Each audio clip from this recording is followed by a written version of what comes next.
All right, we're good. We are live. All right, let's go. All right.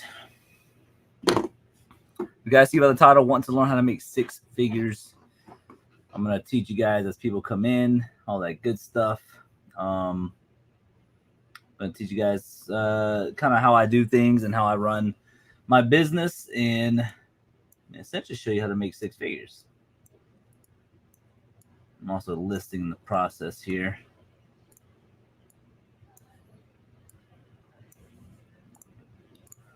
Save that. Yo, Flippin' Junior, what's good? Yo, Christopher, what's going on, man?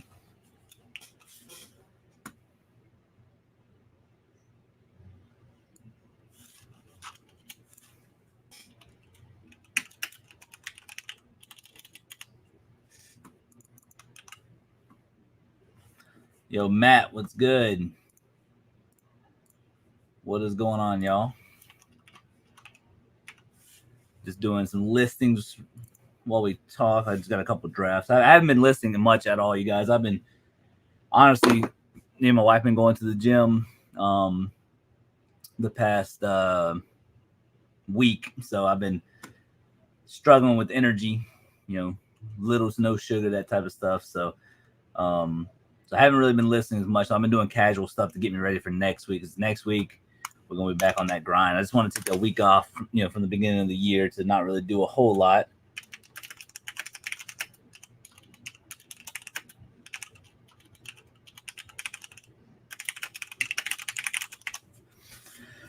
Thrift Mania, what's going on?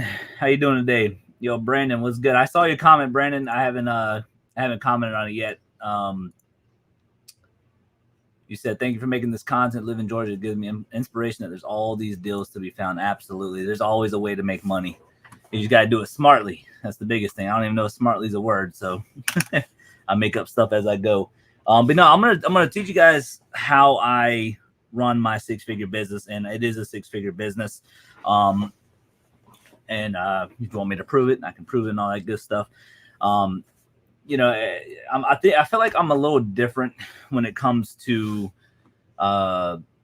reselling in general compared to a lot of YouTubers. Not saying that a lot of the YouTubers out there do anything wrong. They stick to what they do. They stick to what they like, and there's nothing wrong with that. I've just seen like a lot of issues with like people complaining about like they can't find stuff to resell. They're running out of one sec. They're running out of like sourcing opportunities, or they can't find stuff. And I've heard excuses where, wow, my thrift stores suck around here. Well, mine do too. And then they're like, well, the estate sales are always overpriced. Okay, go on 50%, 50% day or second day or whatever. And I've also heard like I tried doing pallets and I literally blew through $800 worth of stuff, and man, it frustrates me sometimes because it's like you got to put your money to good use, and that's gonna kind of be what I'm talking about today. I do plan on doing a lot more of these live streams this year. I'm also going to be coming out with like certain topics and stuff like that for this year, talking about stuff on the channel because a lot of people have asked me like on my insights on like how I think about things, how do I spread my money out, that type of stuff. And I think I do a very, very decent job at doing it. You figure March of this year will be me reselling for 4 years full time. And my first 2 years, I ain't gonna lie, I didn't really know what I was doing as far as taxes, as far as everything goes. I know I did my taxes correctly, but I just didn't really do any write-offs. But now I'm probably like the most knowledgeable I've ever been with everything, for the most part, with an exception of everything. You don't know everything when it comes to reselling like certain brands or whatever, but y'all understand the gist of what I'm saying. Storage is the best way to go. Your average cost of goods are lower. Exactly. And that's what I'm gonna talk about today. Yo, grandkids, what's going on? Good evening. Amy, how are you doing tonight? Welcome. If y'all are interested in on how to make six figures, I am going to share my knowledge with you guys today, and how I do it. I will say that it is not easy. By no means, you got to get up every single day and hustle your little booties off. But anybody can do it. I've heard the saying that reselling is so hard and it takes up so much time. Yes and no, it does take up a lot of time, but it is not hard by no means. It is probably the most easiest job you can ever have in a sense of how you can actually know what stuff is worth. Um, so I guess the baseline of how to make six figures is you got to have the passion for this. If you do not have the passion for this, you will never make this into a six-figure job because you're going to get complacent. You're going to not want to list. I feel like majority of people's worst thing about reselling, their thought process is the listing portion. Got to take the pictures, got to list it and all that stuff. A lot of people say that's the boring part. To me, it's not really boring because I kind of find it therapeutic for me because I have a lot of anxiety issues and stuff. So that's why I work so hard. But it's like you got to be up there grinding, doing what you got to do. The second thing is you have to figure out what places around you are your best sourcing opportunities. Now, I've seen people in certain areas where they're like, man, my Amazon return stores are the best places around right now, but there's a lot of competition. Okay. But if you're sourcing very good stuff, there's nothing wrong with doing Amazon return stores. But the way I look at it is when you do Amazon return stores, you're at the lowest of the lowest of reselling. The reason why I say that is because majority of the stuff that are at Amazon return stores are Amazon returns. It literally takes a click of a button on your phone. You can scan it and you figure out what the things are going for, right? And you pay one flat rate, $5, $6, $7, $10, whatever it is at your store. And I think that's the lowest of the low when it comes to reselling, right? You don't really have to have any knowledge in this business. You just go out there, you kind of understand little things like, okay, Logitech's a decent brand, Microsoft, just your basic products, right? Apple, expensive stuff nonetheless. But it's just very simple, click and scan, boom, you know what it's worth. But again, if that is what works for you, nothing wrong with that. But at Amazon return stores, there's usually a lot of competition. The reasoning why I stopped going to Amazon return stores around here is because one, they actually closed down, believe it or not, but the sourcing opportunities for them were when they first opened up. I was the first one there on the first day that they opened up, and I was spending on average $500 to $600 every Friday there. And then the next year that they came in, the first beginning of the year, we went a little bit, and we were finding at the beginning of the time was 60, 70 items. And then all of a sudden we're only finding less than 10. So it's like, we didn't really feel like that was worth our time. So there's always a way to overcome and adapt little things like, I'm ex-military. So we always had the saying, overcome and adapt no matter into any situation. And that's where you really have to use your brain. So it's like, okay, well, in my area, thrift stores suck. And let's say that your thrift store suck. Okay, what can I do to source? Is there local auctions near me? There's, you know what I'm saying? There's always something. Is there a local auction like an hour away? I drive plenty of times an hour away just to go source. And it's just the way it is. And then it's like, if you don't have online auctions, if you don't have thrift stores that are great, do you have pallets? Try pallets. I'm not a big pallet person. That's just me because it's just, you can find better stuff for the amount of money you spend on a pallet. But you can try that if it's worth it. And then it's like, well, we don't have no pallet places around me. Well, there's online liquidation. Spending a lot of money, but you can technically get online pallets on liquidation online. So, there's that. And then you also have the option of buying abandoned storage units. A lot of work, a lot of dedication, but we found some pretty incredible stuff in 2023. We found about $150,000 train collection in one of the storage units that me and my friend won. And on top of that, we won the Jacksonville unit beginning of last year. That was filled with, every single box was filled with collectibles, 200,000 cards. And I still haven't technically gone through the cards. I have gone through like 2 boxes, and we actually found this Tom Brady rookie card. And as is the way it is, it's worth $100. But that's about literally all I've gone through. I haven't really gone through much. So there's always a way to source, and there's always a way to make money out there. I've seen people even go to golf courses and they would collect golf balls in the woods and they would just sell those as a bundle on eBay. I've seen that. I've also seen people where they will go to the lost and found, and after a certain amount of time, they would pick up the clubs that are worth reselling and they'll put them online. I mean, there's always a way, Do I sell books? Yes, absolutely. I do sell books. I wouldn't say a whole lot, but if they're like lots of books, I definitely sell those. Individual books like IRC books, which is like International Residential Code books. Those do really well. But yeah, I do sell a little bit of books for sure. Amy, you're usually awake once sunshine comes up at 6, 7 a.m. My wife is up at 5. I haven't been getting up until about like 7 or 8, and that's only because I have issues sleeping. So, but yeah, if you're up that early, a lot of places aren't really open. So, I mean, I would assume you're probably listing or something, and then you're probably going out there to source and do what you got to do. And there's nothing wrong with that. So, like I said, it's just one thing after another. Thrift Mania, I've been reselling since I was 12. I'm 37 now. It's so different now than it was years ago. Exactly. It's like all the information for the most part is in the palm of your hands. You can just scan stuff, look stuff up. And I think that's just the biggest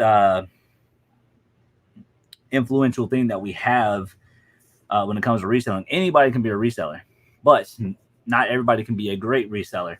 And I don't even know really where to put me. I feel like I'm average, or if not, maybe a little bit above average. The reason why I say that is because the first time ever I've actually hit over 1,000 items sold in the past 90 days.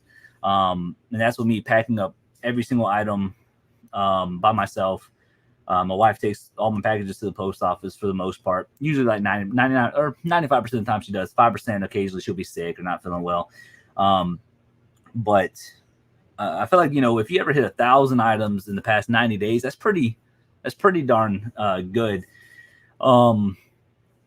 But I think when it comes to your eBay store, it's one of those things where obviously the better stuff that you source, the quicker stuff will sell, the quicker your turnaround would be. And I think at the same time, yeah, source quality items, but I have a philosophy where it's like, if the item has like a 40% sell-through rate or above, I usually try to list it. If it's anything below 40% or lower, or I guess around 30% or lower, I usually just throw it in the garage sale, let it go. And ever since I've been doing that over the course of last year, we have done extremely well. And let me bring up my eBay stats real quick, because last year we did more last year than we did the year before. Wasn't by like crazy much, but let me see here. Last year,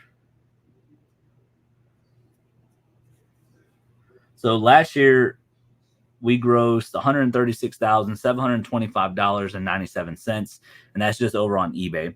Matter of fact, can I share my screen? I can. Let me show you. Let me answer some questions real quick. Yeah, no snow here. It actually warmed up today. I don't know why. No snow here. I'm down here in Georgia.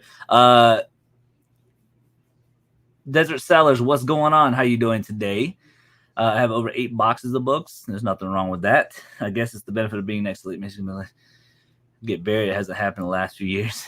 Whenever I was in boot camp in the Navy, I was up there at Great Lakes, Illinois, and I think it was like down to like, I don't know, 10 degrees, 5 degrees or something like that. Whenever I was there, it was cold. It was bad. Brandon, can you show how to pick storage units, my friend? So I was thinking about doing them. She's in the chat. Okay, yes, absolutely. Is it so? I got a question. So is it Desert Sellers, which I'm assuming that's correct, or is it Desert Sellers? I think it's Desert, right? If you can, put your zip code in the chat, and I will bring it up over here on this on the other screen for us, and I'll just kind of look at like certain storage units in your area, which ones I would stay away from, which ones I would get. So if you can drop your zip code in there, I would definitely help you out. Can do local storage units some places. Yes, exactly. You can definitely do local storage units. We almost have 70 today. Yeah. That's about what it was today. I think 72, 85629. Okay, I'm gonna get to that in just a sec. I got you. I'm gonna share my screen real quick.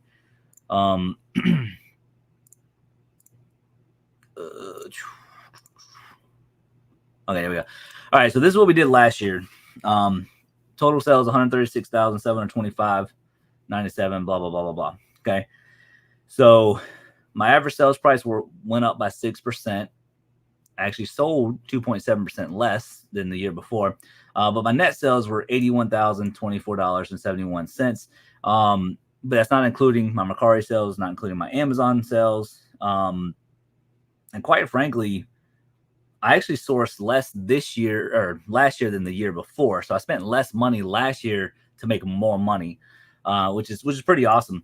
So not counting my Amazon, Mercari, Poshmark, that type of stuff. On top of that, you know, I also get my military disability as well.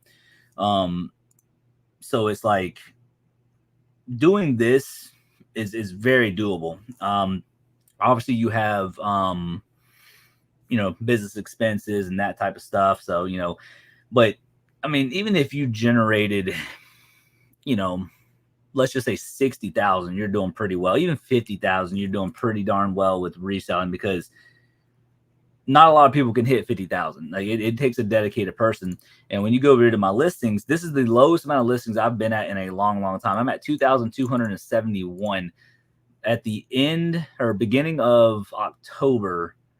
I was like right at 2,700 listings, and I listed tremendously because we got the storage units and stuff. I was listing like crazy too, and that's probably how we hit the 1,000 items sold in the past 90 days.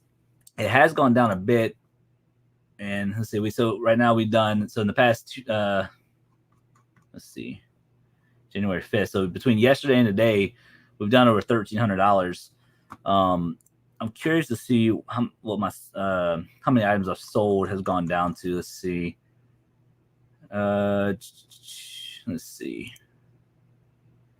so I'm still at 986 the past 90 days.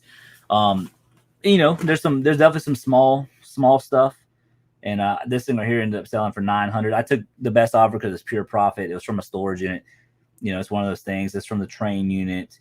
Somebody canceled that because their address was wrong. But you know, you really look at it. I mean, it's just, I mean, all this stuff just adds up very, very quickly.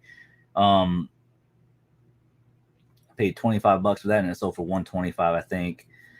But yeah, but I mean, you look at it, it is some pretty darn solid stuff that we've sourced at as a matter of fact, we can even break it down here.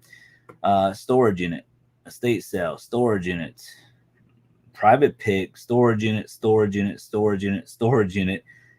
Storage unit, storage unit, storage unit, storage unit, storage unit, garage sale, storage unit, storage unit, storage unit. So storage unit, storage. So if you look at a lot of stuff that I've sold is mainly from storage units. This is from a storage unit from 2 years ago.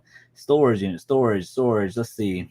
That's from a storage. That is from a yard sale for $1. That's from storage.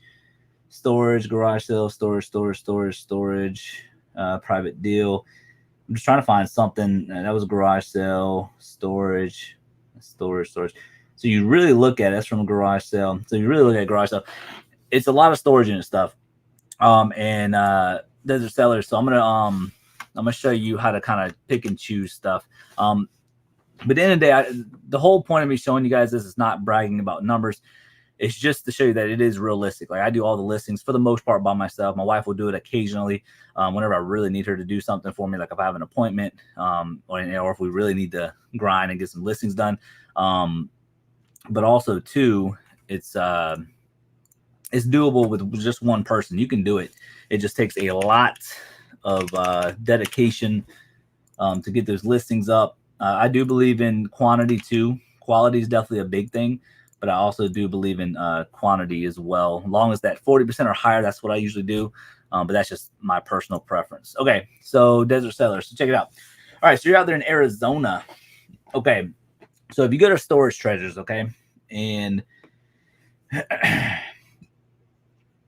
I usually do 50 miles, and then I kind of see if there's anything that's been good or bad in those 50 miles. If I don't find anything crazy, I usually bump it up to 100, and even sometimes even up to 250. Just depends on what I want to get into. If I really want to be busy, just really depends on your motivation for those next few days. Question: have you ever seen eBay sales going down since Whatnot? Asking because hubby made me a website outside of eBay, but I'm considering Whatnot. So grandkids galore. So this is what I say. I am not a big Whatnot fan. I think it's like it's a cool way to interact with people, but if you don't have a following, it's very hard. I've seen people who don't have a following on any social media do really well, and I've also seen people who actually do have somewhat of a following do really terrible. I think that if you have a following, I think it is good. But technically, I have not seen sales going down. My sales went up compared to last year, or the year before. So in 2022, compared to last year, so I don't see my sales going down at all. But I will say that I bought less last year, which essentially means less listings, kind of, sort of, depending on how much I found in storage units. But I mean, if you look at it, I just think that there's always an exception to every rule. You know what I'm saying? So it's like if you have like a huge following for Whatnot, you can probably sell a lot more. Like if you look at like what Commonwealth Picker, Harry Tornado, nothing against them guys, but they actually get a decent amount of viewer sales. You know what I'm saying? There's nothing wrong with that. This their business. They have a dedicated fan base. So it's like usually it's like they could be biased on certain things, right? With me, I don't really get a lot of viewer sales, which when I do, I'm grateful for, but I don't get a whole lot. But whenever you look at my sales, I actually do very well without getting too many viewer sales. So right now, I've tried Whatnot. I literally gave a big box away with about, I think it was like $200 something worth of stuff. I was like, you know what, screw it. We're gonna put everything up there, put it up for auction, and it sold for like 10, 12 bucks, $8, something like that. So it was like, I don't think it's for reselling. If you're looking to potentially like flip stuff from Whatnot, I think it could be potentially a good sourcing opportunity for some people. But I just don't think it. But as far as the website, is eBay the best choice? No, it's not. They actually just came out with a poll of the online e-commerce websites. Actually, Amazon is the number one place for online e-commerce. Now, reselling wise, I made more money on Amazon in a sense of like compared to like new stuff, right? If you have new stuff and you find a yard sale and you're like, okay, they're asking $5. I'm looking on eBay. Oh, it goes for like $40 all day long. At least scan it into Amazon, because Amazon it might be like $30 more. So Amazon does also get a lot more returns compared to eBay for me. Just because they don't like it. Amazon has like one of the best return policies. If they don't like it, oh, cool, yeah, no problem. So I say for newer stuff, Amazon is the way to go. Even video game stuff can actually do better on Amazon compared to eBay. But if you're talking about like vintage, we're talking about those obscure items. eBay is by far, in my opinion, the best platform to sell on. Hopefully eBay will sponsor us one day, right? I love eBay. eBay is by far, for used stuff, that type of stuff. To me, eBay is the best platform. All right, but let's go and get into this. Old games. Yeah, you can sell all that type of stuff on Amazon. All right, so let's see here. I just want to look at like highest to lowest. Okay. So these are the highest priced, and so this is kind of how I do it. I right click. I don't really care about cars. I kind of like look at the picture, and I do this pretty quick because usually you can tell what's good and what's not. Okay. Then I go on to the next page. Don't forget to uncheck manager specials. I always check manager specials, because if they are a non-lean unit or manager special, sometimes like a buddy of mine, Grimes, finds he just won a manager special because the lady didn't want anything in it, and she told the facility and they didn't go through any of it, and he found some pretty incredible stuff. So I always keep it checked just in case. But biggest hassle with Amazon is getting ungated facts. That's another thing you got to worry about. But eBay is by far, to me, the easiest platform to sell on. All right, so let's see. All right, so this is in Tucson, Arizona. Matter of fact, my cousin is stationed in, I think she's stationed in Tucson, I think. All right, let's see. All right, so this is like the first picture we can really see. So this is got to be a 10 by 20, eh? No, 10 by 16. Okay, so close. So if you look at it, there's a lot of stuff in here. Hercules is a decent brand. I've sold batteries by Hercules, brand new in the packaging.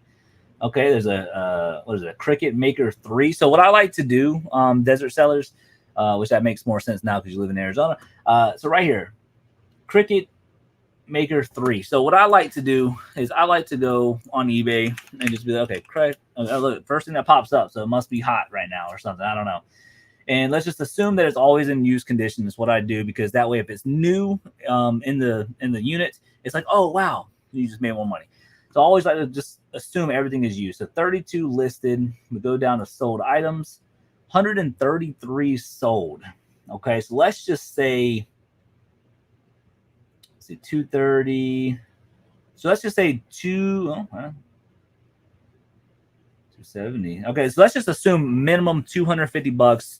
I always like to get a little lower, just that way you can kind of play with the listing. So let's just say a minimum $250 right there.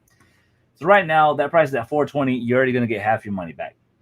Okay, so keep in mind with storage units, you always have a buyer's premium and you always have taxes. Buyer's premium is usually 15%. I have a yearly thing with them, and I only pay 10%. But the biggest thing that you have to take in accountability, you're just assuming everything's going to be there, right? There could be, Jacob, I was just fixing to say that. Yeah, so it could also be empty boxes. So that's another thing that you always have to take an accountable for. So this right here appears to be Harry Potter. That's Slytherin. That's Hufflepuff, Ravenclaw. So yeah, so this is a Harry Potter backpack. Look at that. That's JBL. That is a nice speaker. That's I don't know what the model of that is, but that is 100% there, right?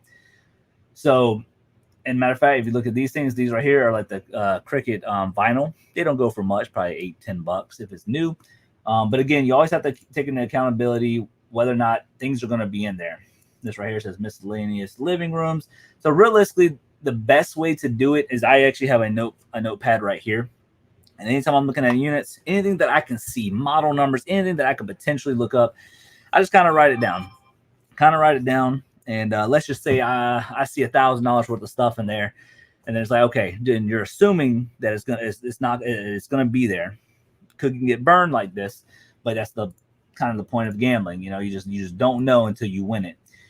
But the fact that you don't see a whole lot in here, right? This just says house stuff. I mean, Harry Potter backpacks. I mean, you can probably look that up.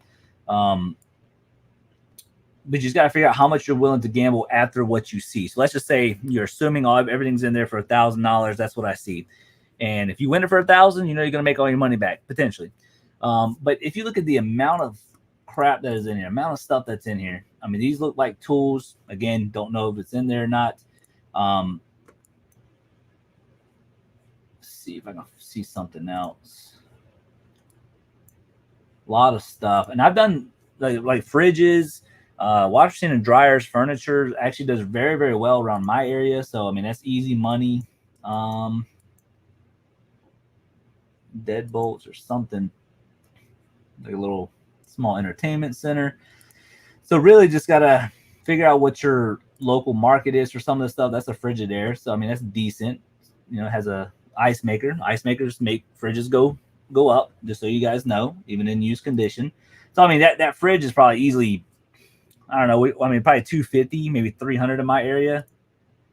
So you can kind of take that into accountability. So just between the Cricket and the fridge, I mean, you're looking at 250 plus 250. I mean, looking at minimum $500 just for those two items, and you can't even see all the way back here. So this is one of those units where you're going to accumulate a lot of quantity. You see a couple of things that could potentially be good, but at the same time, you just don't know what's in them, right? I mean, there appears to maybe be tools, but you just don't know. And that's the beautiful thing about storage units, because if you can't see it, nobody else can. So that means they don't see the value. So again, you can get lucky. You just don't know. This one I like though. I mean, the fact that it ends in 2 days is at 420. I'm assuming. I mean, I would go up to like, just from my experience and stuff like that, I would go up to $1,200. So probably after the buyer's premium and everything, and probably a little bit of trash and this, that, and the other, you're probably gonna be right around maybe $2,000 all in on this unit roughly. I see potential there. I see a lot of potential there. I would go all the way up to 1,200. That would be me. Let's go to the next one. Okay, this one right here. What is this at? 160. Okay. One thing that I always like are these big trunks, big cases. They usually have tools in them. I found collectibles in them before. Looks like a nice little tactical backpack there. So maybe military. So there's a lot of things that you have to ask yourself. Infrared heater. Those don't go for crazy much money. I mean, it's Ozark Trail. It's not a great brand. That's another thing too. If you see a lot of good brands, usually they have good taste in whatever they're buying. Sometimes what you can do too is if you ever see names, you can always Google them, Facebook them, just see. You can always find a story behind it if you guys can see that. 9 times out of 10, you're always going to be dealing with a mattress, so you're gonna have to get over that fear. That is a cool cowboy lamp. Okay, so let's just see. Cowboy boot lamp. It looks like a basic one.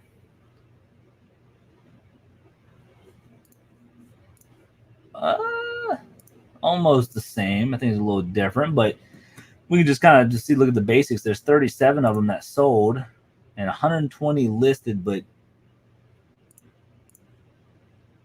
there you go. So we can narrow that down. 59. So basically about a 40%, maybe a little less than 40% sell-through rate. So I mean, that's not terrible, But that's one thing about doing storage units. Storage units, you're going to have to get used to selling stuff that you're not used to selling. You have to get used to doing research, that type of stuff. But it's just kind of the name of the game. That's why I say, like, if you're going to do storage units, you got to have a passion for it. You got to be into this type of stuff because it does get dirty. I mean, we did one unit down in Jacksonville last year that had rat poop all over it. We got there pretty darn early, probably like 10 o'clock in the morning, and we didn't get home till like almost midnight. It was that much work to do with a storage unit. So it does take some time if you don't know what you're doing, or if it's just a very large unit. But it appears to be like maybe some tools in there. I think that's an inversion table. But look at that. I mean, you just don't know what's in there. You just don't know. Can't store chemicals in there. You can't. You're not supposed to. Or food, but people do it anyways. It's just the way it is. Being I am just one person, I struggle with pickup, trash, storage, etc. Do you have someone help you empty? So no. So I do everything myself. I do, however, I now have a trailer which will help my my overhead costs every month. And now that I have that, it helps a ton. So I can just take my stuff straight to the dump. But the beautiful thing about dumping everything yourself, yes, it does suck. It does take a little time, and it does cut into your profits. But it's still a business expense. It's still a write-off at the end of the year. Because nobody wants to give the government more money, right? I mean, but at the same time, you also want to try to keep as much money as you can possibly. So usually you can develop a relationship locally, like somebody who's like once you cherry pick everything that you want, you can just be like, hey, listen, you can have everything in here. I just need it done in like 5 hours. Then you'll have some people like that. So I can kind of do that now, but it's hard for me to do it because me and my wife like to go through everything because we've missed stuff before. Whenever we first started doing this. So it's very, very hard for me to not go through everything. And then whenever I do go through everything, we have like our yard sales, then we donate what we need to donate. But quite frankly, whenever I go and dump stuff, it's actually a good little workout for me. I've been trying to get back into the gym lately, lose a little bit of weight. So I don't mind going to the dump. I don't mind doing all that. I just look at it as it's just the nature of the business. Pretty much every single unit, unless you score like every single box, which is, can happen for sure. But I've always said that you probably have a minimum about $150, $200 in trash in every unit. So I just go ahead and calculate that and how much I'm spending. That's usually the case. I've had a unit where I spent almost $500 in trash. I even had a unit where I spent $823 in trash, but we still made a ton of money off that unit. So that's the reason why I did it. So it just, it does. It's a lot of planning for sure. Best to have backup plans if you need help. Exactly. Like I've done. Well, usually if you can't get it done in a 48 or 72 hours as you do storage units, you can actually usually rent out the unit for 30 days. Majority of facilities will let you do it. Shopping for profit. What's going on, Brandon? What's up? I'm a fellow Georgia picker, about 4 hours east of you. 4 hours east. So what? You're up there? What, near Atlanta, or south? Thrift Mania. I got a witch's hunt before, a bunch of witchcraft books and black magic. There's lots of creepy stuff in that unit, but let me tell you, I made thousands off that creepy stuff. Some of it freaked me out. You'd be surprised. Some of that unique, weird, creepy stuff sells. Like it's very weird of what sells. I've sold some. I mean, I wouldn't say I've sold anything crazy weird before, but I did sell.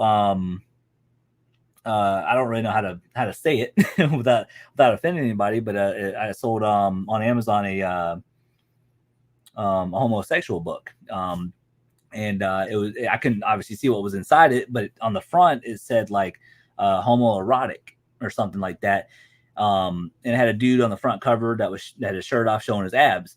So I don't know exactly what was inside the book, but I think that's a little weird that I found in a unit. But I mean, it's still sold, and it was sold for great money. I even sold a clown that was black and white, and it was pretty freaky.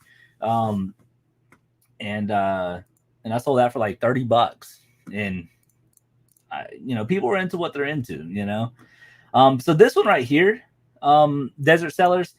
I mean, this thing stays at like, 250, 300. I would 100% buy this one. For sure. I mean, it has potential. There's furniture.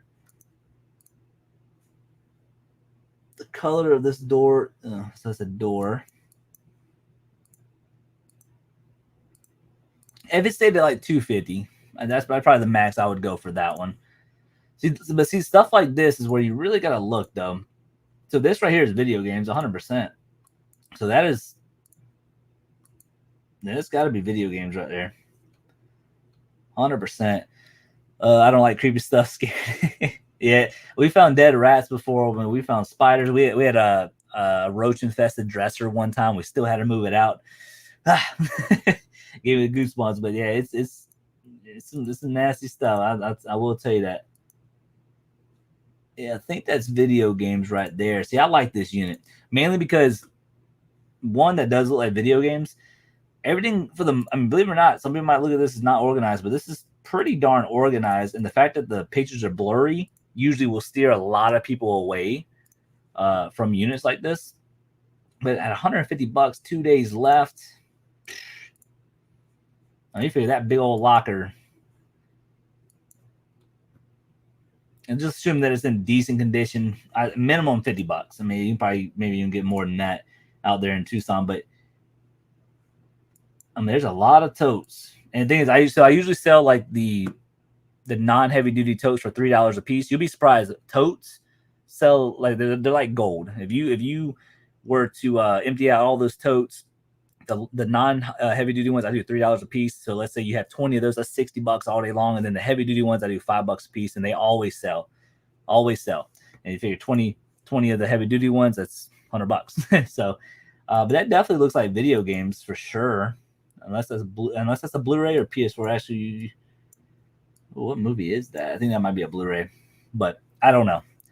I sell totes on Marketplace all day. Exactly. Big facts. They sell like hotcakes because people are always moving, and totes are pretty dang expensive.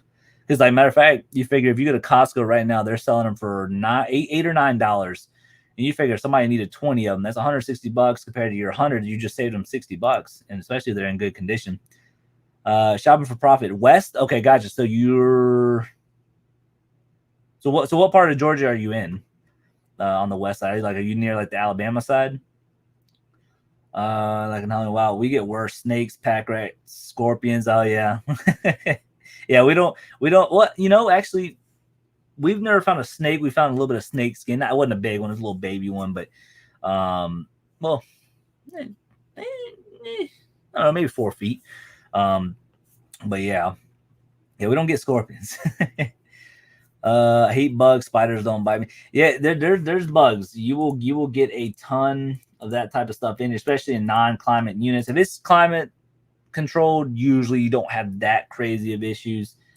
But every now and then you'll find a rat or two in there that made its way inside because of the winter. You only hit that thumbs up, it makes a difference. Cha-ching King, what's going on? Yeah, I appreciate that. What's going on? How you doing? You're in Jefferson, Georgia. Okay, near Commerce. Okay, I got you. That's not too far away from me. Americas, gotcha.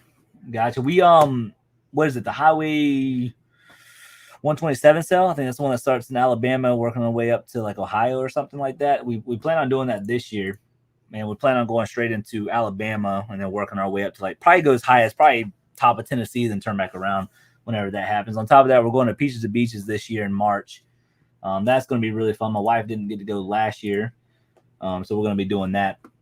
So this one right here, Desert Sellers. I mean, if it goes cheap, I mean, it's like I said, there's nothing wrong with a cheap unit, especially if it's packed like this and you get it for like $250, $300. I mean, it is ridiculous. And I'll show you something real quick. All right, so yeah, here we go. So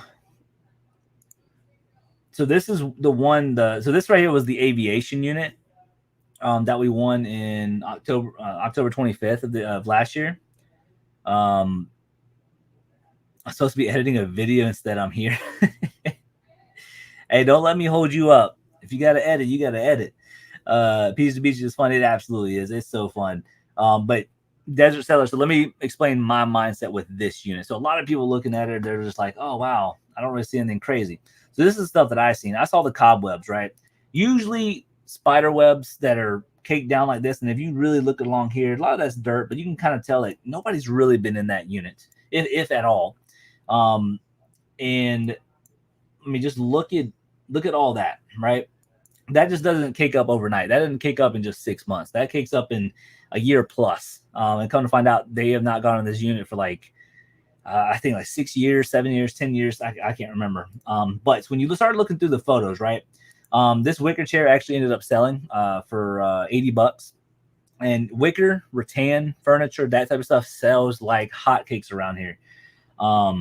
It's just one of those things. It always sells. And then if you look at the totes, all right, there's totes, right? It's always a big thing. You always kind of try to count as many totes as you can, figure out a story. And what did I see here? I was like, okay, military. Was this guy military? He was. Come to find out he was because of that. That's just a telltale sign that somebody was in the military. Still looks a little trashy, right? But this is why you look at every single photo. Okay, so now when you start looking in the back, so the one thing I noticed that these old little boxes, I didn't know what they were. I didn't know if they were cigar humidors or anything like that. But I was like, okay, I do see two ladders. I know for a fact this one right here sold for 120, and this one right here sold for I think 80. So I knew that was about. I told myself $150 worth of ladders. But I ended up getting 200 for them, which is even better. And then I saw the big Craftsman toolbox, and you can tell that it is a rolling one because the way it's shaped. And it wasn't like a smaller one that fits on top of a rolling one.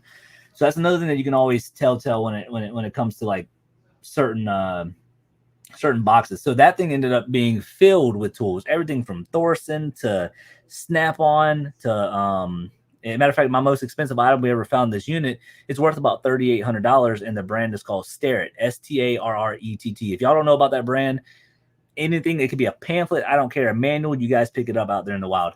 But it was filled with that type of stuff. And I saw all this type of stuff. I just see all this like electrical cords, and I'm just like, this dude's got to be a mechanic of some sort or something. And I was like, okay. It was at $440 for the longest time. And then I was like, you know what? I'm going to put a bid up there for $450. And then we end up winning it. Nobody else bid on it. And we made a killing off of this unit. And as a matter of fact, if you go to my sales, this item right here, and keep in mind, I made my money back in 2 weeks, if that, from that unit. And if you go to this thing right here, this thing ended up selling for $900 today. And I had it, and it's pure profit, $900 right there, just in that item. And I could not find this thing anywhere except for Google. I did have it other for $2,000 because I didn't know what price to put it at. He sent me an offer for $800. And I was like, hey, look, let's do $900, and it'll make me happy. And they said, you know what, that seems reasonable. So we set it at $900. I don't really know what it is. I just know it's the workstation test stand portable. That's what I named it as. And as you guys can see, I got $1,000 pending, and that's mainly because of that. So even when you can't find something on eBay or online, it's just sometimes just doing a little research goes a very, very long way. As a matter of fact, we even sold a smaller case. It is I forget what it is, but a small little black case about yay big, and that actually sold for $1,400 from this unit. So yeah, so that's the reason why we won this unit. Give you another thing. So right here too. So this one is a very simple unit, and this is the reasoning why if you guys are doing storage units, even some of the most smaller units that you can get for a couple $100, it's still worth your time. Sometimes it's better to win 3 units instead of none, and I'll tell you why. So right here, I saw this gaming computer. Okay, so I'm a big nerd. I have my gaming computer right here. I built it whenever I was in the military. I've had it for a while. I even have another gaming computer over here, so I have 2. And I know gaming computer parts, that type of stuff, go for crazy amounts of money. And then whenever you just zoom in on the pictures, this right here, that's your motherboard. And the wires running through, that's your power supply right there for the lines. So I'm like, because this right here goes into your 12-pin connectors. So I was like, okay, cool. So this is probably going to have the stuff in it, but we can't tell what's exactly in it. Is it lower end parts? We don't know. They were low-key kind of mediocre parts, but there's still value there. Ended up winning it for $210, and I was like, well, this right here potentially could be my money back. I did a few shorts on this. This right here was an electrical bed. We actually parted it out. There's 4 parts to it. There was 2 actuators, which was the arms that made everything go up and down. There was the remote, and then there was the brain, which controls everything. And all of those sold. We had like over 200 and something parts just in those 4 parts. So that right there was our money back. And obviously we had some garage sales. There's some weights. Weights always do pretty darn well. We found like a Wolverine claw. We even sold a DVD out of there for $80 because that was a rare print. And it's just, $210 you can't lose, for the most part. It just really depends on what's in there. Like now, would I have spent $400 on this unit? Probably not, because it wouldn't be worth your time. But that's kind of like the gamble when it comes to storage unit. You just don't know if you're gonna realistically win or lose. I'll even show you this one. The Sweats locker that I picked up last year had 4 IBM Model F keyboards and 40 Model M keyboards. If you know, you know. Yeah. Those things are crazy money, and people don't understand that. But Chris, so this is what I wanted to show you right here. So this right here was a non-lean manager special. So sometimes you can even actually, so this is a non-lean unit. Sometimes you can even call the facility and just ask them, hey, what's the story behind this? Like, have they gone through it or something like that? Sometimes they'll help out with that. But I won it for $450. I'm gonna tell you what steered people away from this unit and why I bid on it. So we won it for $450. So people did not want to buy it because of these big old printers. Those things were a pain to take to the dump, but they were all metal, so it's all free for us. But what I saw was everything to the right. The money's right there in your face. It's right there in your face. Like, you can't make this up. You look at the front picture. It's literally right there. Any smart person obviously would go through every single photo. But look at this. HP 37A ink. I mean, it's just Brother Toner, LaserJet, Canon TL1. So right here, just right there alone, I was like, okay, how much money could I make? I literally wrote on my little notepad every single thing, what the current rate was going for, everything. And just in this little pile right here was $3,000, a little over $3,000 of ink. And ink, if you know, right? It sells very, very quick. And I was like, okay, I can dispose of all this. This is not going to be that big of an issue. And then back here, all these things were lights for, this thing's metallics, little light fixtures for on top. And I was like, okay, I can probably sell this for, I don't know, $50 a pop, but I ended up selling them to somebody locally. Gave them a really good deal. I can't remember what they spent on them, but microwaves, yard sale stuff. But I was like, you know what? I think that's worth my time. And all of that right there sold. I think all of it sold within like a month, maybe, if that. And the rest of it was history. And the majority of these boxes were empty, which is fine because I was just worried about that stuff. And that's why you always keep non-lean units checked in Storage Treasures or whatever website you're using, because you just don't know when something like that's going to pop up. The fact that it only went for $450 makes no sense to me. So that's just me.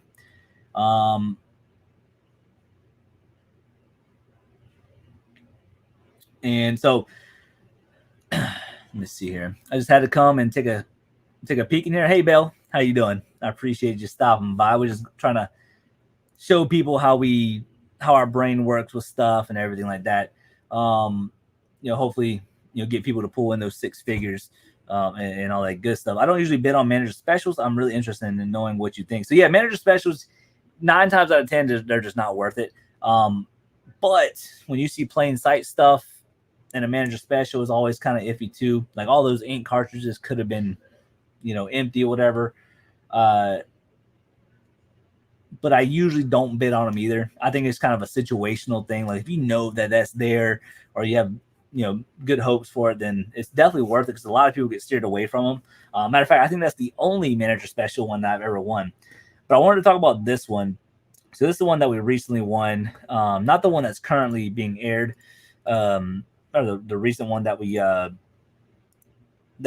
on YouTube. This is the one where I said I think it was staged or some sort. So hear me out.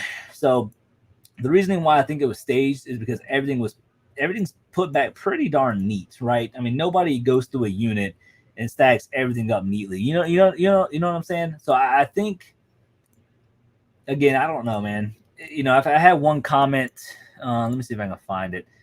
And I can understand what they're saying. So this is the comment that they said right here.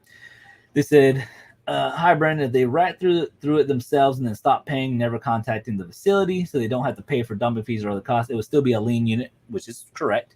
That happens quite a bit by all accounts. 100% correct. He said, when you previously called the unit staged, I thought you meant the facility has set up the unit to either make it appear to be better than it was, or in the case of a manager special, accumulated the leftovers from various units to make it look like a lean unit. To me, a staged unit is different to a unit that has been gone through, but often it is a store that goes through it before they just stop paying so they don't have to deal with it. Wait until you get a true hoarder's unit that may do your head in. Cheers, Kevin.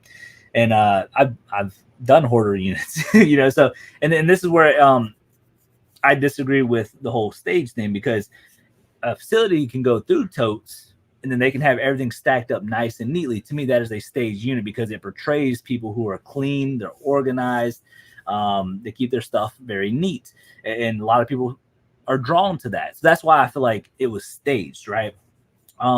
But in my videos, I was referencing them as a manager special. I meant to say non-lean unit, because if a owner of a facility tells the manager, hey, I no longer want my stuff, it's considered a non-lean unit because they're just automatically defaulting on their storage unit. That's what makes it a non-lean. If it's a lean unit, it means they just can't pay, something happened, death, unfortunately, and all this other stuff. So, so I disagree with the whole stage thing right here. But I don't think Kevin means any harm by it, by no means. So I don't want you guys to feel like I'm attacking him, because I'm not. He just figuring out what he just kind of putting his 2 cents. So I said, so at the end of the day, I cannot prove anything, and it's all speculation. A lean unit, you are correct. If the original family went through it and did not contact the facility, then yes, it's a lean unit. I say it could have been staged unit because everything was neatly stacked, like nothing was gone through. Top of that, we found other paperwork from 3 different families. Didn't mention this, blah, blah, blah, blah. But hypothetically, so my whole spiel about this was, if it was gone by the previous owners of the facility, of the unit, why didn't they take their personals? Because there was a ton of personals. There was baby's hair. There was their baby's shoes. It was pictures upon pictures, their yearbooks. And, I can understand maybe some of it not gone through, but there was so much personals. Like, why would they not go through it? And that's kind of what I was going through that. And he's like, yeah, on the previous video, I was going to ask whether there were several family. And he says that it could have been from the grandparents. The better China in the first video was the only thing likely to go back to early generations. If there's a second spouse, blah, blah, blah, blah, blah. But clearly somebody went through the stuff in the unit. It's cold cut. You can tell. You can tell it was gone through. You just don't know who. And that's why I was saying, it's all speculation. But that's the reason why I bought this unit, because I was like, wow, this stuff is neatly stacked. This right here is saran wrapped. This obviously looks a little junky, a couple of totes messed up. We actually sold this rattan furniture. You can't really see it, but it's right there. Oh, wait, it's right here. We sold all that for 180. No. Yeah, 180. 180 bucks. But I mean, look how neatly stacked this stuff is. Very neatly. It looks like it was closed. for the most part pretty clean, and that's the reason why we bid on it. And we're only gonna make, after all said and done, we're probably gonna make about $100, maybe a little bit more, but that was it for that unit. That was not a good unit at all. But the stacking, organizing, that type of stuff is really what made me want to buy it. To get to the sales you had last year, how many listings did you do a day, or was it not a specific amount each day? And I heard you say you had about 2K active listings. So yeah, so Brandon, so everybody's different. Everybody will give you the run, or not the runaround, bad words. If you notice I talk really fast, is because I have this active brain that's just always, I have like ADHD or something. I don't know. But everybody has their own story. Like some people are like, I'm only sourcing things that go $50 and above, and they have a really good, profit margin, but they don't get as many sales, and they wonder why their sales are a little slow because they're only going for high end stuff. It's always different from people to people. I think that there's no set in stone what number that you should have listed. My philosophy is get it listed. I think if it has a 40% or more sell-through rate, and it's like a cool piece, like I'll give you an example. Like, let's just say this little Craftsman little measuring tape, right? It's vintage, right? Not really the coolest thing, but it has like a, let's say 50% sell-through rate. Goes for $10 plus shipping. Well, in my mind, the way it works is, this doesn't take up that much room. It doesn't. So I was like, you know what, $10 to eventually sell. Sure, let's go ahead and do it. If it doesn't sell in a year, we'll put it in a yard sale, donate it, throw it away, whatever we have to do. But let's say that, I don't know, you have like the biggest, let's just say this right here. Let's just say this was not bubble wrap. Okay, let's just say it's not bubble wrap. Let's say this is a boom box, and it only goes for $10 plus shipping, right? And it has a 40% sell-through rate. You're gonna put that thing in a yard sale. So, and that's kind of my whole point. Like, it's the more items that you have listed, essentially, right, with a decent sell-through rate, essentially, in theory, the more you're going to sell because you have more items up for sale. It's not sitting in your death pile. And I think that's kind of one thing that we forget as resellers, is that our job is to move product. Our job isn't to necessarily sit on things, even though there are some things that I will sit on.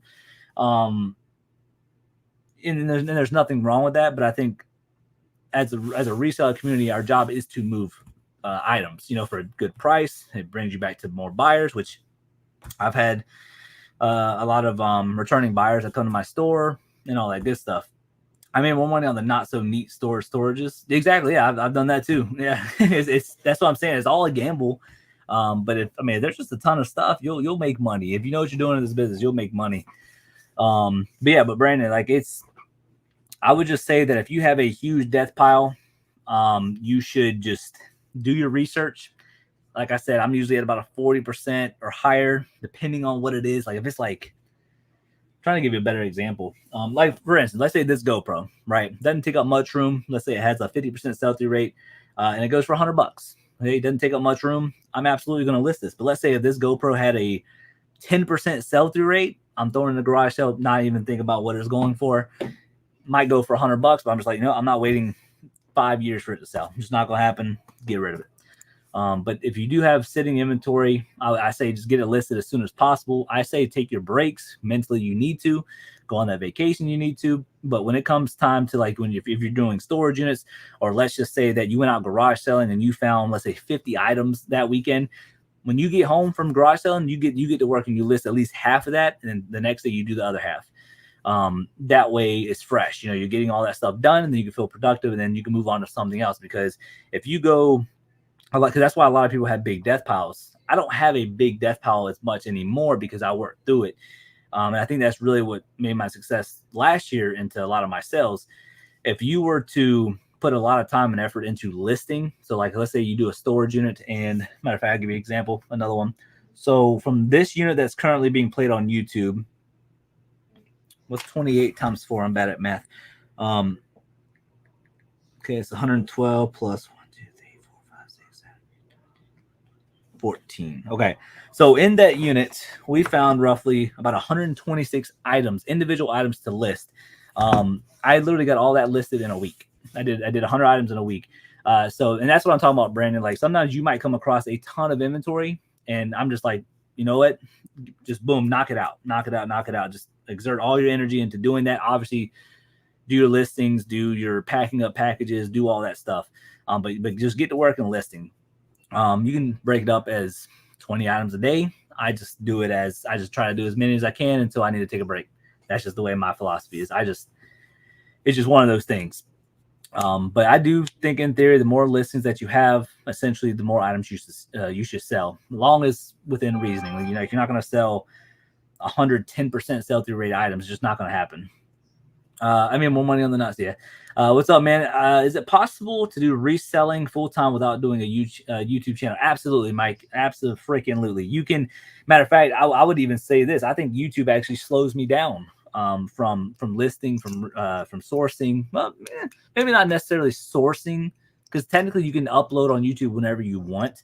But you figure there's some videos that take me 4 hours to edit. Usually only like 2 between rendering and editing and then doing the thumbnail and all that stuff. So, but I would say on average about 2.5 hours to do all that, when I could be listing, whenever I could be sourcing, I could be doing a bunch of stuff. But you do not need a YouTube channel. The reasoning why I do it, because I don't make much money on YouTube at all. I do it mainly because I do truly want people to learn how to resell. I want people to learn how to get out of that 9 to 5. If people are comfortable with that 9 to 5, they don't have to do the reselling full time, but at least do it part-time, something. Because life's too short for people to be struggling paycheck to paycheck. And that's kind of why I show like a lot of my finds. The treasure hunting portion of it is just really fun. And I genuinely want people to learn. And that's my biggest takeaway from this YouTube channel, because I'm not trying to make 6 figures a year off of YouTube. Would it be nice? Of course it would. But at the end of the day, I just want people to learn how to resell and what to resell, try to think out the box, how to make money and not be stuck in that corporate 9 to 5. And, you know, I didn't really know this 4 years ago, Mike. So I'm ex-military. I did 5 years in the Navy. I got out in 2019, May 1st. And I was going to college because I had my GI Bill. And I went to college for about that 6 months until my wife got out, because my wife got out in December of 2019, and we stayed in Virginia. And I was going to college. I actually did pretty well. You know, I was like, all right, bet I'm going to start going to college in Georgia whenever we move back down here. And I put in my paperwork and all that. Then I was like, man, I could probably just do some online classes. So I decided to do the online thing. I did like 1 class or 2 classes, and I was doing mechanic work, working on the big 40-foot trailers down there at the port in Savannah, doing suspension work, you know, impact guns, welding, torching. I mean, just the whole 9 yards. It's actually what I did before I joined the military. And I started doing that, and then the Cincinnati Picker popped up on my phone. And this is before I got into any kind of reselling. I was watching gaming videos because I was really big into Fortnite and stuff like that. And just randomly sitting down there, me and my boy Big Baby, we're having some Chinese food he just picked up for us. I had my phone on autoplay, sitting there eating my fried rice, me and him joking around. And then Cincinnati Picker comes up off of autoplay, and I was like, okay, screw it, you know, whatever, we'll watch it. And the first thing I saw him sell was a baseball bat he bought for $5, and he flipped it for 150 within 2 days. He said 48 hours, 2 days. And I'm like, this dude just made more money than me on one item than I did in a single day. I was making $18 a day, which was $530 a week, which was $106 a day. And he made more money than me on one item. So that's where I was like, this is crazy. So I casually got into it. I got a little lucky with a couple of Facebook Funko Pop collections when Funko Pops were a big thing. And then I bought like my first storage unit. Then all of a sudden I started getting addicted to it. It took me 4 months of reselling to quit my job to go full time. Big leap of faith, but I'm glad I did it. Haven't looked back. And then it took me about a year or so, maybe a year and a half, to allow my wife to quit to where she can do it full time with me, even though she doesn't really do a whole lot of the reselling. But we both have our roles in our relationship. But so yeah, it's such a crazy thing to think about, of how far we've come just from doing this. And as I got better at it, I was like, wow, you know, I can make my money doing reselling and not do YouTube for the rest of my life. I love doing the reselling thing. I love doing YouTube. I love talking to people and sharing my story and all that. Because, you know, I have a lot of mental health issues from being in the military and all this other stuff. And you know, I got depression, I have anxiety and all that. So it's some days I struggle, some days I don't. But listening to my story in my head, I'm like, wow, you know, we really come a very long way. And if I can do it, anybody can do it. And but Mike, you don't need a YouTube channel, and I tend to rant a lot. So yeah, but you don't need a YouTube channel, man. I use YouTube as a resource too. I watch people that think outside the box with reselling, because there's only so many resellers out there that I can watch, because they're always picking up the same things. You know, everybody knows to pick up certain Nikes and old Vans and certain electronics. You know, everybody knows brands like Bose and Microsoft and Google, and you know, it's all the normal stuff, Ariat boots and Carhartt stuff and all that. But it's like when you look at whenever I show you like this aviation stuff, right? The thing that sold for $900, or wait, hold on, where I sold that thing for $900. I mean, are you gonna find it out there in the wild? I mean, probably not. But that's why I like to show you guys, because nobody would ever. I've never seen anybody talk about something like this. So I think that's where we kind of it's kind of hard for me to watch certain resellers, because they always just share the same knowledge. Now, I'm not saying I have all the knowledge by no means, because I don't. I'm still learning as I go. Like when you looked at this unit, whenever we found that what is that thing called? The microscope, right? I've never seen anybody pick up, you know, that microscope, and this microscope should sell for about $500, and I got 4 watchers on it. And that's what it is. So, and that's why I like watching certain people who are, think outside the box with stuff. Ching King, sorry. I had a locker I chased last week. I had a budget of about $6K. I felt like it would go for that. I had to bail when it passed that. It ended up going to $14,100. Holy crap. The most expensive unit that's ever gone up in my area was like $20,000. It's pretty crazy. Awesome. Thanks, bro. No problem, Brandon. Like I said, I can explain it the best I can, but there's really no indefinite answer. It just depends on how much you want to grow your eBay store, really how much you're trying to sell, how much money you want to make. Obviously, everybody's probably, philosophy is trying to make as much money as possible, but that's a lot of work. So, it's realistically, it's kind of like a individual concept of how you run things. But I just believe if you don't have it listed, it's not making no money. Okay, I have other marbles, some weird ones, black and silver. Marbles do well. I've had this bag of marbles on eBay for like the longest time, and I got it up there for like $15, and nobody's budged on them. I think it's the first time I've ever listed marbles too. I've been full time 3 years with no social media. Yeah, exactly. There's matter of fact, there's hundreds of thousands of resellers who don't do social media at all, because they just don't want to do it, and there's nothing wrong with that. But yeah, you can absolutely be a reseller without YouTube. I think YouTube is just kind of like another source of income, and also like a way of like spreading awareness, and also showing people how to make money. But it's not really a goal of mine to be a full-time YouTuber, if that makes sense. Yes, would it be nice if my YouTube videos paid for like the storage units, right? Absolutely, that'd be so cool. I'd be so blessed to have that happen to me. But for me, my money is coming from the reselling thing. I have so much fun with it. I have so much fun recording for you guys. Me and my wife, we joke around a lot, and we have a good time. Natalie, how are you doing today? Welcome back. Appreciate you stopping in. You got to think outside the box. Big facts. Big facts. Okay, playing catch up with oh, yeah, I forgot I could do this. I'm so dumb. Okay, there we go. I did go to garage sales many times when I was a kid in the 70s. I used to hate going garage selling. My mom would always want to be getting up at Saturday morning and be like, hey, you want to go garage selling? I'm like, I don't want to get up. And now I love them. I love it. Stores everywhere I buy storages, pick at flea markets, all about building relationships. Yep, that's also a big thing too. When you build those relationships, absolutely. Love flea markets. I love flea markets too. I just don't like the one that's near me. It's called Keller's Flea Market. And I just never find anything there. They're all filled with like resellers, which nothing wrong with that. It's just they're filled with the resellers trying to get eBay prices. And that's the thing that's really, frustrating. And because I can't ever source it. That's why I think I've only done like maybe 1 or 2 flea market videos, and I showed y'all how bad it was. I could not find anything. It's just that bad. And it's like imported like off-branded items. It's pretty bad. YouTube is a tax write-off. Yes, absolutely. If you make income on YouTube and you wanted to buy $1,000 camera, it is a write-off. So you can technically go in the negative, I guess, but I usually say make more money compared to what you're writing off, obviously, because that will trigger an audit. But yeah, like we wrote off our $1,000 camera last year with batteries and everything. So yeah, it's definitely a write-off. Hey Brandon, just saw you were going live. How are you doing? Happy New Year to you and Charlie and Mike from New York. Yeah, Mike, we're doing well. We haven't been doing a whole lot this beginning of the year because we're just kind of being lazy.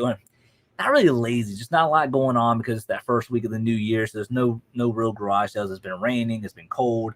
So not a whole lot going on. But me and the wife are doing well. We're not sick anymore, which is great.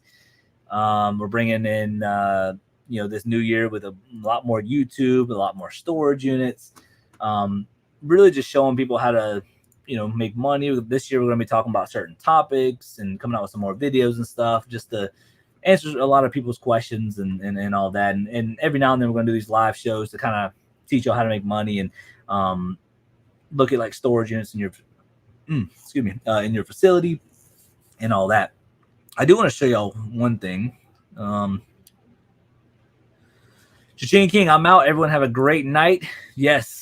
Have a great night, man. I appreciate you stopping by. Much love, much love. Go edit that video that you need to edit. I appreciate you stopping by, man.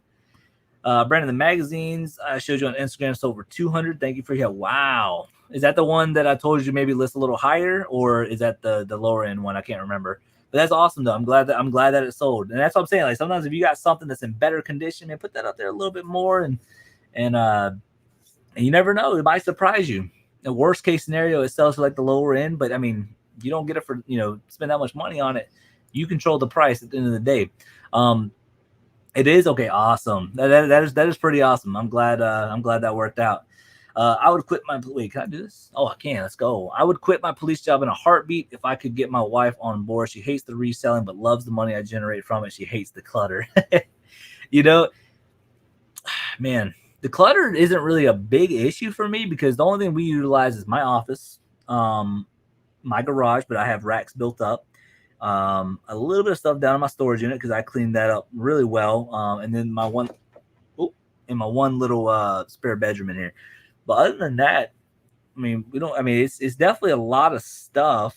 But my thing is just whether or not I have to get another storage unit or something because my HOA won't let me get a shed as big as I want it. Like I want to get a 30 by 50 in my backyard, but they're like, nope, you can only do like a 12 by 20, which is nothing. I mean, 12 by 20 is nothing. But yeah. But I didn't know you were a police officer. That's pretty dope. Yeah, how long have you been a police officer? You never know what you find until you see it. Exactly. Big facts. All because of you, you have definitely helped me so much. I appreciate it so much. No problem, Nat. Like I said, my as long as you follow me on Instagram and all that, anybody that's in here, like you follow me on Instagram, which I don't have many followers, but if you do, y'all send me messages. I always try to message back as soon as I can.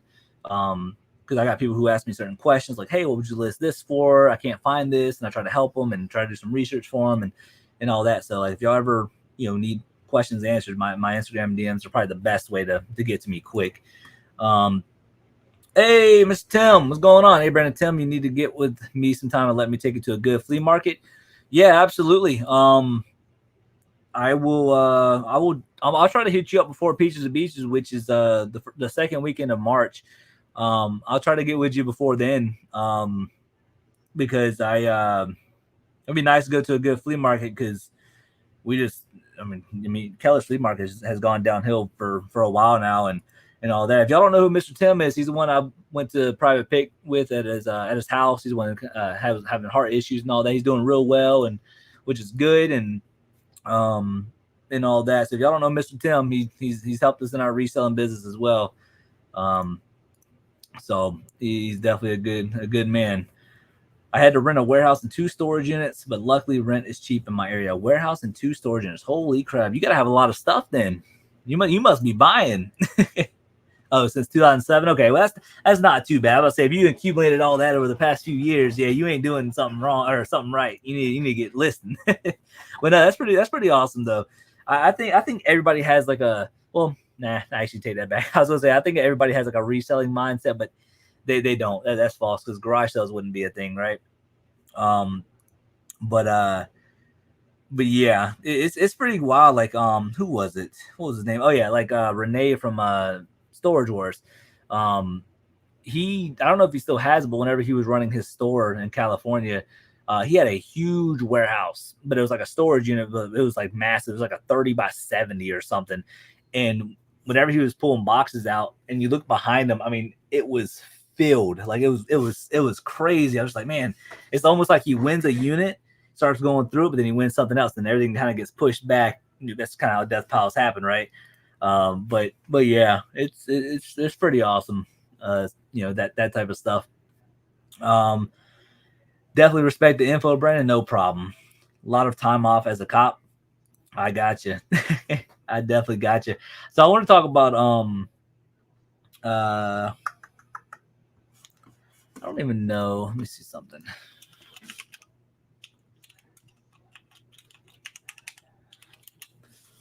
Desert Cellar. So this is one of the units I also want to talk to you about. If you're like I said, if you're really serious in getting storage units, it's definitely a good thing to understand. Hi, Brandon. Where do you search for garage sales or estate sales? So estate sales, I use estatesales.net and Facebook Marketplace for garage sales. And sometimes you can even find like non-professional ran estate sales on Facebook. And I usually hit the button where it says recently listed or date listed. I usually put the last 24 hours, like on a Friday or Thursday, just see if anything's been posted. And then I draw up my routes where the best times to go and stuff. Those are the two best places. And I mean, you can still use Craigslist as well. There's also an app called Treasure Hunt. Oh, wait, what is it called? Let me see. It's called Yard Sale Treasure Map. Yard Sale Treasure Map. Yep, that's it. Yeah. Now you also use that. I went to some garage sales in the summer. Garage sales in the summers are in the summer are booming around here. All right. So Desert Cellar. So this is what I want to talk to you about. So this unit right here, I want it for $450. It seems to be the trend of the going rate for units around here. If it's like packed full, you don't really see any like tools or anything. So obviously looking at this stuff, I didn't see anything other than this big TV right here, which was a 70-inch. It was broken, of course. It's going to happen. But I looked that up and I was like, well, maybe I can get 250 for that, right? Maybe 250, maybe 200. I don't know. But I was sitting there looking at it. I was like, well, I knew that Vizio wasn't in there because the weight, you can just tell, wasn't there. But I was like, I see a lot of totes. They look cheap. I don't know. But I was like, man, if I can get it for under 500, I think I'd be happy. And this is one of those units that'll keep you humble. Yeah, we found a bunch of furniture in there, wash machine and dryer. We cut our friend Robin a good deal. I told him, look, take everything in there for $600. That right there will basically make my money back right there. And then I'll put my stuff on eBay. Of course, we got saved with a few things like the ResMed stuff, 2 CPAP machines, which we still got to email Second Wind CPAP. We also have the Spark weight loss pills, and then the guitar and a bunch of other things I saved. Is like the Bose thing sold for like 350 or 300 or something like that. So there's a lot of stuff that we got saved. But this just kind of shows you that you don't, even though you don't see anything of value except for maybe this TV potentially, right? You don't see anything, and we came out pretty good on top, if you can believe that, in this unit, because there's a ton of trash. I think this unit, we spent like $400 something in trash, and we still turn a great profit. It's crazy.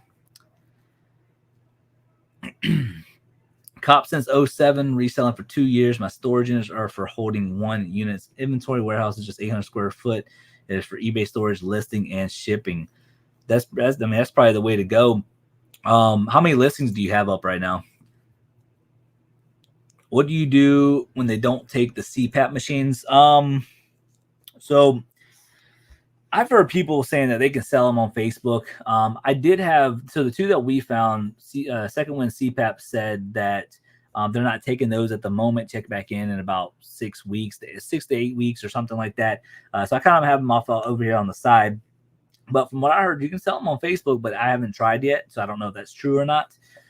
But other than that, let me see.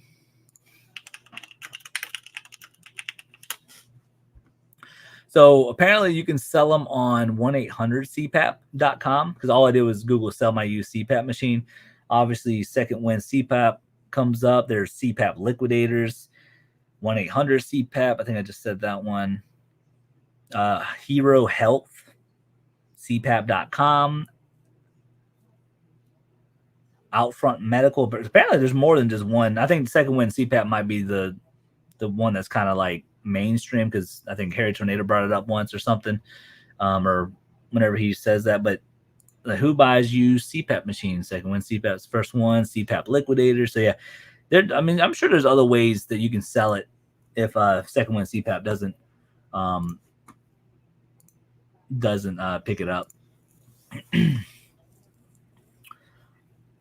I got some cool stuff. Recall for CPAP machine. Yeah, there's some of them that are recalled for sure. Brandon, do you think storage units is the best way to get a bunch of inventory? Yes, absolutely. But it's also one of those things where it's let me see how I can put this. So I'll give you an example. That unit that I just showed y'all, right? We want it for $450, 10 by 20 unit. And we want it for $450. Then you have like Amazon pallets that you can gamble. You can't tell what's in it the majority of the time. And it's like, why would you spend $800 on that when you can buy a full 10 by 20 storage unit filled with stuff, right? And you don't know if you're ever gonna like come out on top. Like, I would say that if you're looking to really broaden your research and your mindset, your horizon, if you will, doing storage units forces you to research. Now, when you go to garage sales, obviously you can sit there on your phone, which I don't really do that anymore because I kind of have a lot of experience now. But you can go on your phone at garage sales and just be like, boom, boom, boom, boom. Yeah, not worth picking up. Oh, this is worth picking up, whatever, right? But when you're doing storage units and you find little knickknacks like this right here, like this thing right here. Let me blow you up a little bit. Let's see. There we go. Okay, so this right here is just a little porcelain bench. Okay. From experienced resellers, we'd be like, wow, this is probably Department 56, but there's no marking on it until you really look right there, and it does say Department 56. So even though there's two of these benches here, right? Even though it might not be like much, but let's just say this was loose in a box, right? And you're just like, wow, I don't see any markings on them. I'm not going to even bother looking them up. I'm just going to throw them away. Well, this right here could be 10, 15 bucks. And, you know, just hypothetically, right? Let's say you found a bunch of loose stuff like that. And let's just say it's just 20 of them. Let's say 20 items that are loose. And let's say they go for 15 bucks. You do 20 times 15. That's $300 that you just threw away.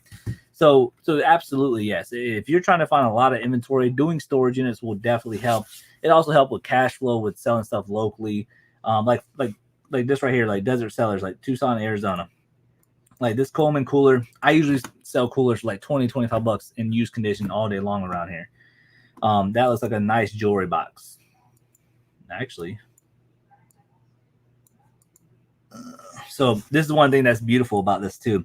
I'm going to teach y'all one of my strategies. So what you can do, you can open up the picture and you can actually use Google Lens. Sometimes you can pull stuff up. So yeah, so this thing right here, that bottom piece right here, it says it's an antique Chinese 18 drawer medicine cabinet. That's what that says. So I don't know. So that's one of my little secrets. Sometimes I use Google Lens to, you know, maybe this will come up as like, what is it called? What's that brand? I forget. It's on the tip of my tongue. But anyways, but you can see like all the vintage stuff. Like, look at that. Vintage little carousel horse. This cooler is definitely a little older. There's definitely going to be some Christmas, some older boxes. This one could potentially have, it could have potential. That says books, says not for sale. So I don't know. That says moving on it.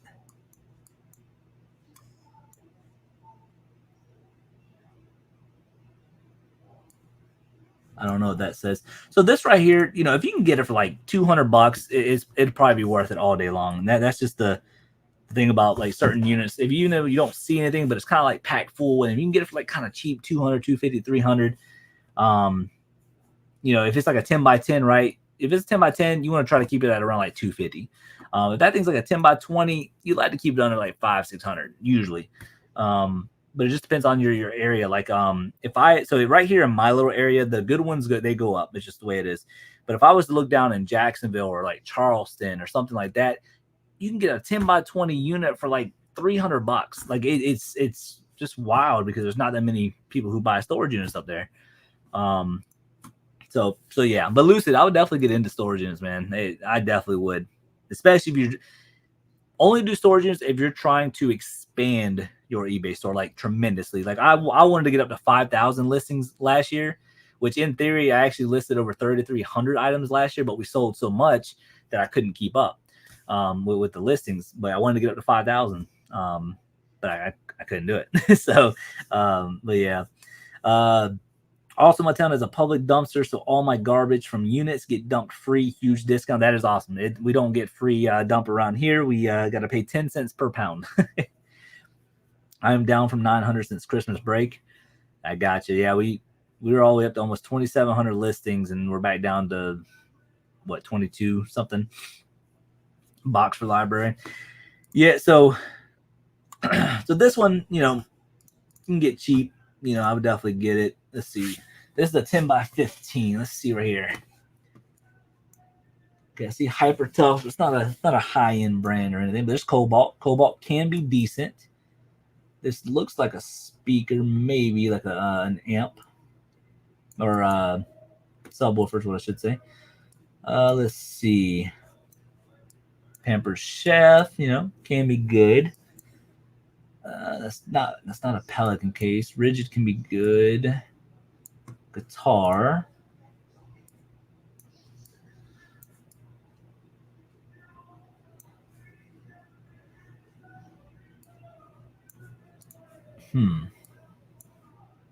Some hard cases there.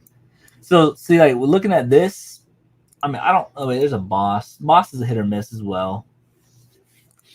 But there's something DeWalt right here. It looks like it might be a Saw. So like this right here, you know, it is a 10 by 15. It's only 110. I mean, if you can get this for like max $400, I think it'd be worth it, in my opinion.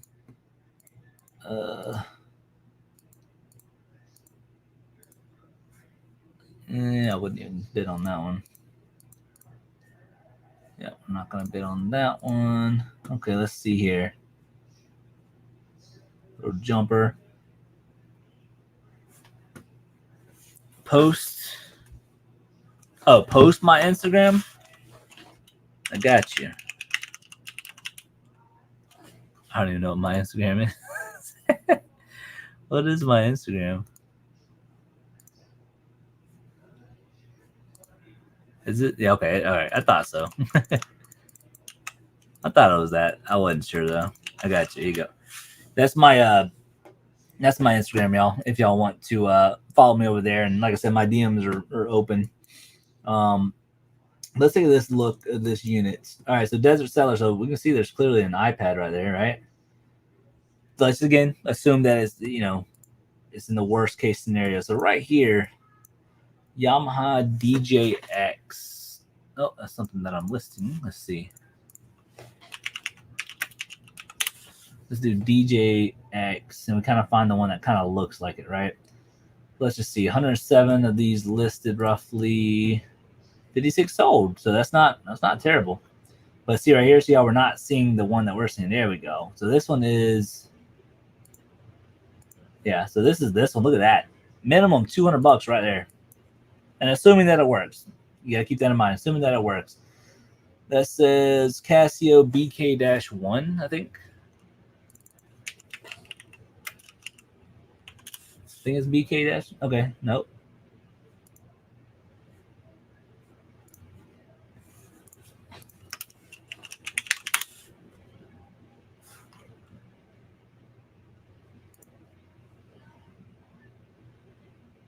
I can't tell what that says. Primo, I think that's like a water, hot and cold water dispenser. Polar Pop. I don't know that sort of thing, but that's what I'm saying. That's what you do though. You just kind of look up stuff. Popular pop jug. I don't know. Oh, there you go. Let's say mug.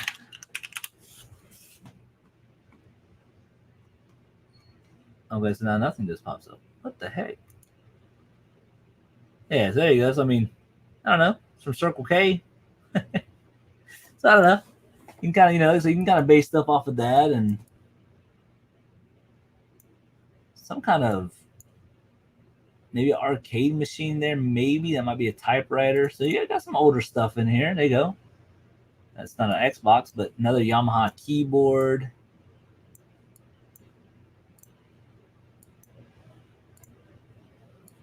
I don't know. It might. I mean, it could be worth a little gamble. At $60, win it for like $250. You can't lose. Thomas, Family Adventures. What's going on? How you doing? I appreciate you stopping by. I'm just showing Desert Sellers and everybody that's in here, kind of like what my mindset is on a few things and how you should bid and that type of stuff. Hopefully, people make the right decisions and get the most bang for your buck type stuff. But I mean, this one could potentially be promising, as long as you get it cheap. Sierra Vista. I'm assuming that's near Tucson. But let's see here. Got a little basic fridge. So this basic fridge is actually, it might be a stand-up freezer. I don't know. So that's probably 100, 150. You can usually assuming that it works, of course. That's the biggest thing. That is for propane to light up like your low country boils. A lot of furniture. I don't know about that one. I'm not sure if I would bid on that one. But Desert Sellers, hopefully that helps a little bit. Maybe you can, see the value and stuff and all that good stuff. I think if you're definitely trying to keep eBay as like your bread and butter, money income type thing. Because my goal is I want to grow my eBay store to where I have a massive warehouse one day, like a 30 by 50, organized, that type of stuff. That's my goal, my end goal, just to grow that as much as possible. Me and my wife have talked about starting up our own auction house. We've also talked about a couple other business things, but I don't think we're ever going to do that. And it's just mainly because I don't want this to be an actual job. And when I say that, I don't want it to feel like a job. I want to make sure I keep that integrity of passion in what I do, because I literally clean everything. And anything I bring in the house, I clean it, make sure it looks pretty, and kind of have like a ritual to everything that I sell. So that's kind of like my goal, just to grow it as much as possible. And I'm getting cold. Oh, I put my hoodie on. Yeah, I've been going to the gym lately, so I got my muscles coming in nice and good, but I still got to get rid of that right there. I'm working on it, though. I am working on that for sure. There we go. That's much better. Much better. Oh. But yeah, what we got on the agenda for next week, we are looking at like 2 or 3 units next week. We're just going to play it by ear because me and the wife, like I said, we do plan on going hard at everything this year and what we're doing, especially with storage units. I think we're going to definitely do more of those. We're still going to do our garage sales. We're still going to do our estate sales. But storage units will be our number one for sure, mainly because we have our trailer now. We got that invested, so it makes everything a lot easier because normally we'd have to get like a U-Haul, and then that, the overhead costs and all that. And but this year though, we're gonna go hard. I'm talking about traveling. We're gonna go down to like Jacksonville. We're gonna go to Charleston. We're gonna be making a lot of runs to different cities and stuff like that, just to do it, man. I mean, they're so fun. You guys seem to enjoy them, and we're obviously gonna do our garage sales because we love our garage sales. We will do our occasional estate sales as long as the pictures look good, and it's right up our alley type thing. But yeah, we'll have another video out for you guys tomorrow on YouTube. think it's the third video. Yeah, the third video of the second unit that we won in Hilton Head. And that might be the last episode or maybe one more. I'm not too sure. But after that, we have no more footage. So we're completely out. So hopefully, hopefully we can get some more content for you guys. I just know it's the beginning of the year, so it's a little hard to get you all the content and stuff like that. But once it starts, getting further into the month and all that, I'm sure things will definitely pick back up. Sales wise, we're doing pretty good this year so far. I mean, you figure it's been 6 days into the new year, and we've done 2,400. So that's not bad in 6 days. So yeah, we're doing pretty good. Flippin' Junior, HOA lets you park your trailer on your driveway. I got to keep mine offsite. No, I park mine in the backyard. We put it on a little block and all that. So our HOA, I don't even know if there's anything in our HOA that says we can or cannot have a trailer, but that doesn't make any sense to me because our neighbor 2 doors down from me has a big old RV, huge, and that thing is parked right there near the gate. And it's a quote unquote eyesore, right? That's what HOAs call it. And it's there. So they're gonna complain about my trailer. You know what I'm saying? But another thing too that frustrates me about my HOA is that whenever we went into buying this house, which we love our house, we have a decent sized house. It's 2,800 square feet, basically a half-acre backyard, and we pay like $1,501 a month. That's for our property tax. That's for everything, and we were told that the HOA isn't bad around here. You'll love them. Okay, cool. And because there are some very chill, laid back HOAs. This HOA is not the friendliest, or not the funnest. They're just very annoying in my opinion. So whenever I want to go get a trailer, a shed approved in our backyard, they told me I can only have a 12 by there's 120 square feet, whatever that is, 12 by 20, whatever that equals, 12 by 10, I don't know.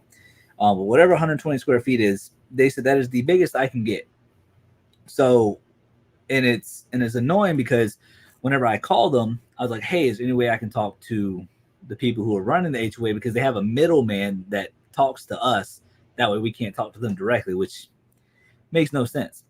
And I was like, well, I understand that they have, because in the guidelines and all that, it literally says it's under their discretion of what can be approved, what not to be approved. So technically we have no guidelines to go off of. It's just whether they approve it or not. So it's also like where, okay, y'all can only approve 120 square foot shed. Okay, that's understandable. But here's the takeaway from it. So I live on a cul-de-sac. I always say it with a G. I think it's cul-de-sac. And from the main road, I can understand eyesores. I understand that completely. Sure, let's just play along the game, right?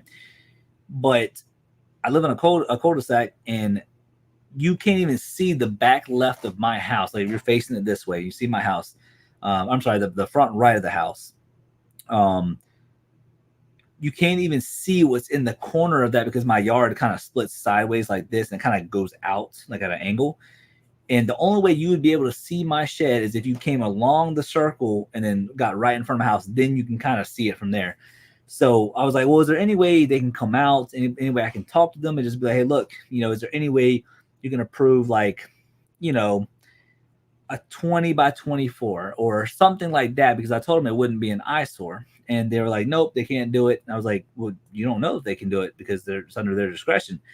And they're like, nope, they only said that you can build this. So that's where I get frustrated, because it's like, I can't build what I want to build. Because that would help a whole lot, because I can build my gym in my garage. I don't have to waste my gas to go to the gym. I can work out right there. So it would solve a lot of issues. And what I really want is a 30 by 50 one day, but they won't approve it. And I mean, but you figure 120 square feet, what am I going to put in there?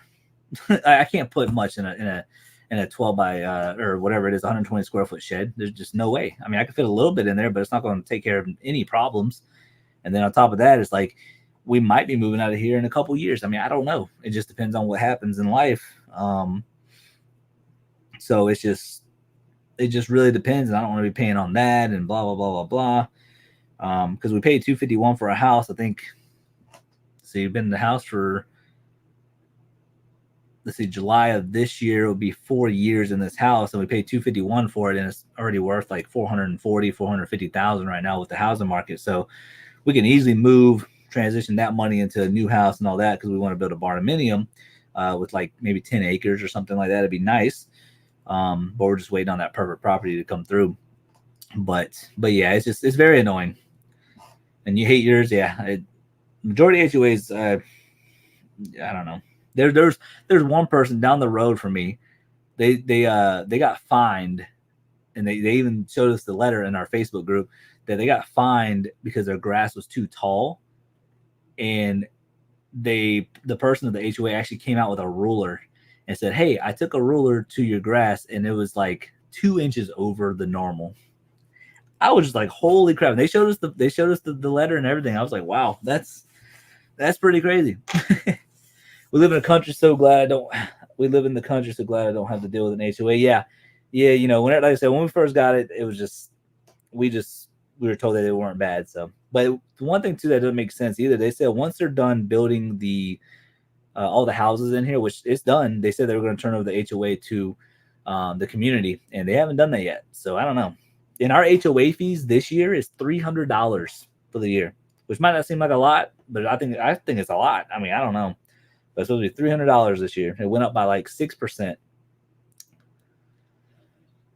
My lawnmower, exactly. That's all I'll be able to put in there. And I don't even own a lawnmower. I pay somebody to cut my yard. So it's like, so yeah. So it's like, what am I going to put in there? I can't put much in there. I couldn't even put maybe 3 racks in there, maybe. I used to use an old-fashioned push lawnmower. I used to use those too back in the day.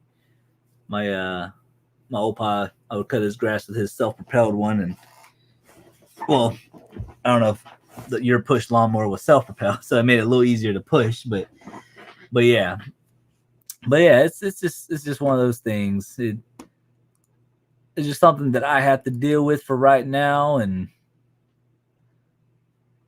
one thing I always told my wife, that things happen for a reason. And I told her that good karma goes a long way. And I'll kind of give you the story. I kind of spoil it for you guys, but whenever we were cleaning out this unit, the one that's currently being shown on the YouTube channel, we were doing a dump run. So I did one dump run from the unit, and it cost me $99. Okay. And it was a small dump run. It wasn't big. It was kind of like one of those things where I was getting all the eBay stuff out, and then we just kind of put whatever we could in the trailer, right? And paid $99 for it for the trailer, and I mean for the dump. And when my wife came back, we went to our anniversary, and then I was like, because I told her the whole story about I couldn't get one extra day to clean out the unit, so instead I had to rent it out for $251. Very frustrating situation, but it is what it is. It's the rules. And I told her, listen, don't complain. It is life. It is what it is. Good karma will come back our way. Well, I kid you not, we were like, hey, let's go do one big dump run, be done for the day, and we can go home and relax, do what we want. Well, we did a full dump run, filled up the trailer, top to bottom, and drove it back to the dump. And when we got there, they have a card reading machine. But whenever their card reading machine goes down, they have to let people dump for free until they get it back online. And that's only happened to me once before this time. So it's happened to me twice now. And we probably had $250, $300 worth of trash in our trailer, maybe more, maybe a little more, maybe $350. I don't know. So anywhere between $250 to $350 worth of trash, and we got to dump it for free. And I told her, and I was literally talking to her. I was like, "Hey, I'm telling you, good karma goes a long way, and I'm telling you, this is why we're true to who we are. We tell people like it is. We don't sugarcoat stuff, but we also take pride in working hard and everything like that. We don't complain. We don't complain about the negative stuff. We like positivity around here." And I told her all that stuff goes a very long way. And then boom, not even 30 minutes later, when we arrived at the dump, we got it free. So that's pretty darn awesome. Pretty darn awesome. 10:30 p.m. Yeah, I'm fixing to call it a night here shortly too, Janice. But you have a great night, Janice. Appreciate you stopping by. Much love, much love. I'm sure we'll do more of these live streams soon. But yeah, so yeah, I think we're gonna end it there, though, to be honest with you, because I'm going to do a few more listings. I'm going to go to bed, and then I'm going to go to the gym in the morning. And then hopefully have an eventful next week. And we're going to keep grinding. We're going to keep selling stuff, listing, and all that. I think once we get to next week, though, I'll be back to normal and not be lazy. So, all right, guys. So we're going to end it there. Much love. We appreciate everybody stopping by.